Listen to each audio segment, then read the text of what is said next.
A couple of weeks ago in this channel, we talked about one of the biggest gaming coins in the blockchain right now, which is Enjin Coins. But recently, the company behind the coin has been making moves in order to further capitalize on the market. This video, we are going to talk about the business decisions Enjin, the company, is working on for the next few months this year. But always remember that we are not financial experts and we only seek to inform you, especially for this video, as we only seek to give you details about the possible mooning of the market for all markets surrounding Enjin. It will always be better to do additional research after watching this video. So, welcome back to another episode of Crypto Cash Out, where we always bring the freshest news about the cryptocurrency world. We try our best to serve the news while it's still hot, so please do us a favor and like the video if you did, as it really helps us a ton. Now, where were we? In case you want an in-depth video about Enjin and Enjin Coin, we have a separate video talking about that, so go check it out. But for refresher purposes, Enjin started as a game development company way back in 2009 and had great plans for the future. A couple of years later, one of their developers thought of a good idea to integrate cryptocurrencies in their game.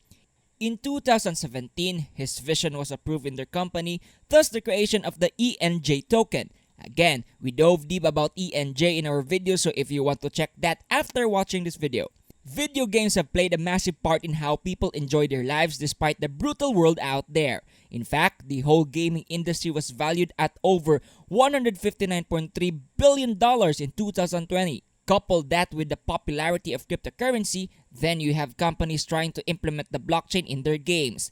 With the massive boom of games that are based on the blockchain, more and more companies are trying their luck in the industry.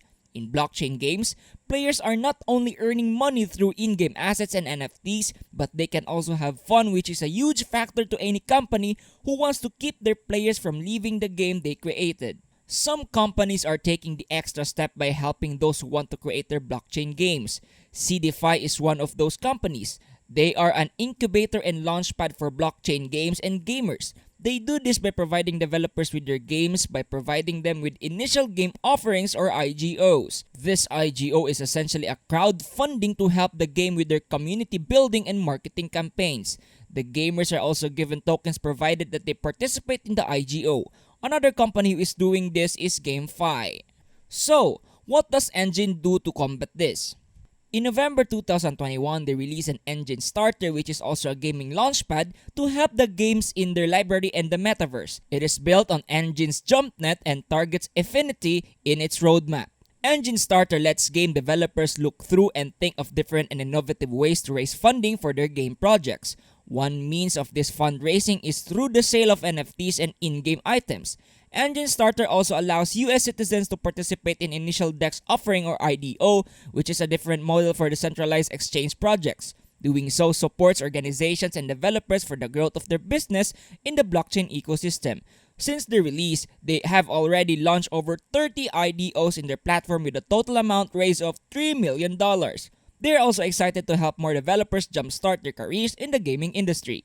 Enjin Starter also has its own coin called EJS, which at the time of writing this video is valued at around $0.05. At the moment, there is no listed market cap of the coin, but it started at $633,333. It also has a 24-hour trading value of over $400,000 and a total of 5 billion tokens. In their official website, they put their token distribution that shows 20% of the tokens are reserved as community rewards and another 20% is allocated for company reserves. The rest is divided into the ecosystem funds, 8%, token sales, 37%, and the team behind it, 15%.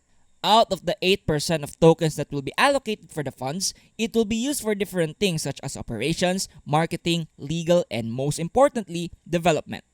So, what makes Enjin Starter different and unique from other game launchpads like CDFI and GameFi? Well, apart from helping developers launch their games, Enjin Starter also helps them develop their very own tokens that can be used in their games as currency. Moreover, they are also given financial help by helping them set up their market and sell virtual items such as NFTs. With this, Enjin Starter does not only help developers incubate their games, but they also make it so that developers make their games self-sufficient and successful in the long term because they support them from start to finish. Enjin Starter also has some of the following features: managed campaigns, marketplace, token management, launchpad, and a loyalty and reward system. Despite their growing success, they have not stopped from updating the game as they look forward in the future. The last major update was done in November with the release of their version 3 of their tier system. In this update, they made 5 changes to the tier system in which we will talk briefly about as this tier system is important for their fund allocation. There are 3 tiers in GAP for Engine Starter. Tier 1 is the universe where you are required to hold at least 25,001 coins. Tier 2 is the metaverse for 100,001 tokens. And lastly, Tier 3, which is the multiverse, which requires you to hold a minimum of 500,001 EJS in your wallet. The first update they made is that the allocation for the first come first serve is now dependent on their token boost and time boost, whereas before, everyone had the same allocation amount. This makes it so that if you hold more EJS and for a longer time, you will be rewarded more based on the FCFS allocation. The next update they made is with how you hold your EJS. Previously, when you hold EJS tokens into 2 wallets, you will receive more allocation because of the token boost. But with this update, people who hold tokens in one wallet will now receive more from the allocation. They also increased the time boost to 3 times because people thought it was too low before. This proves that Engine Starter does listen to their community to help develop their platform. They also fixed an error in their Know Your Customer or KYC system. Lastly, they simplified their allocation multiplier without applying the token and time boost. It was confusing in the past, but now it is tier weight divided by 25 to solve for the allocation multiplier. The tier weights for the universe, metaverse, and multiverse is 700, 125, and 25 respectively. But they are not done with their roadmap and plans for the future. In January 2022, they look to release Project Turbocharge, which is a 9-step plan to ensure that EJS will get its maximum value as a token. They do this by cutting the overall supply of the token so that each one will be more valuable for holders and buyers. At the time of writing this video, only 5 out of the 9 steps have been released so far because there is a gap between the releases of their plans. The first step was to add $400,000 worth of tokens to liquidity pools to ensure maximum token utilization. Their next step is to buy back $100,000 worth of EJA tokens to expand the token's utility. Their next step is to allow the transfer of tokens between ETH and BSC through the ETH-BSC bridge. Included in this step is the capability of holders to farm and stake their tokens to make them get more. The next step is for the burning mechanism in which all of the launchpad fees in the future will be used to buy back and burn EJS tokens. The last step that has been released so far is the Series A investment, which allows investors, in this case their investors is through Global Ventures 4+, to support entrepreneurs to live out their dreams. The IGO market has been ruled by the likes of CDFI and GameFi. However, it is hard to invest in such projects because of the minimum of several thousands of dollars in order to participate in the allocation pools. But with the recent release of Engine Starter, you will be able to participate in these allocation pools without having to spend as much as other launchpads. Not only that, but you can stake and farm your tokens here. The world may soon see the rise of EJS as the superior gaming launchpad for developers. But again, that's just opinion. What do you think about Engine Starter? Do you think that it is worth the investment, especially since they have their own coin?